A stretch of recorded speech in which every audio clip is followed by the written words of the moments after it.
All right, guys, we're going to get right into Nassau Class B. We're going to talk about our predictions for who could potentially make the playoffs. This one definitely gets a little tricky, especially with the bottom seeds. There's going to be 12 teams making the playoffs in Nassau Class B. Here's who we have in the mix. At the number 1 seed, we have Manhasset.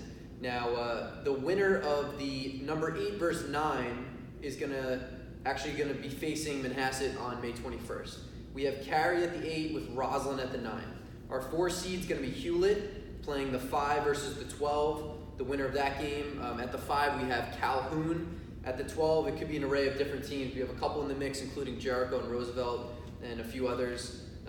Number 2, Garden City playing the winner of our 7 versus 10 game. At 7, we have MacArthur. And at number 10, we have Mepham. And then the 3 seed is going to be Southside playing the winner of our 6 versus 11 game. 6, we have Long Beach, and 11, we have Herrick's. Coach Wick, let's talk a little bit about who could potentially make the playoffs on the lower end of the schedule. You know, I mentioned the Jerichos and the Roosevelts. Are there other teams that could possibly make the playoffs and sneak in? Yeah, I could see New Hyde Park sneaking in. They've had a decent season. It's a little confusing because of the PowerPoints, because of your schedule. And the way it works is your schedule, the teams you play, the teams you lose to, and the teams you beat, and where they're ranked. It's kind of like an RPI is in college ball. So it's a little confusing. So, I mean, probably 7 through 12 could be, 8 or 9 teams fitting in those 5 slots. Mm-hmm. Now, we have Manhasset at the 1 seed. I feel like we're usually used to having Garden City be there. And even your 3 and 4 teams, you got Hewlett and Southside, seems to be, they're constantly, kind of making their way into the semifinals. How do you kind of see this class shaping up as we kind of move away from the first round and into that semifinal / county championship for the Bees?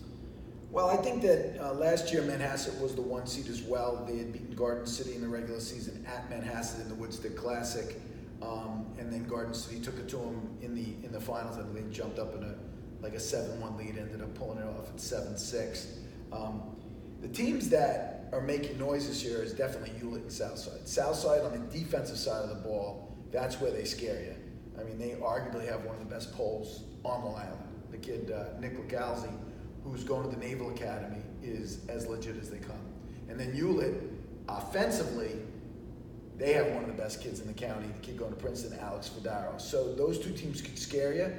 Again, it's going to come down to who has the ball. When you're playing teams like Manhasset and Garden City, they tend to not make a lot of mistakes. So if you don't dominate the ball against them, then it's going to be a Woodstick 2.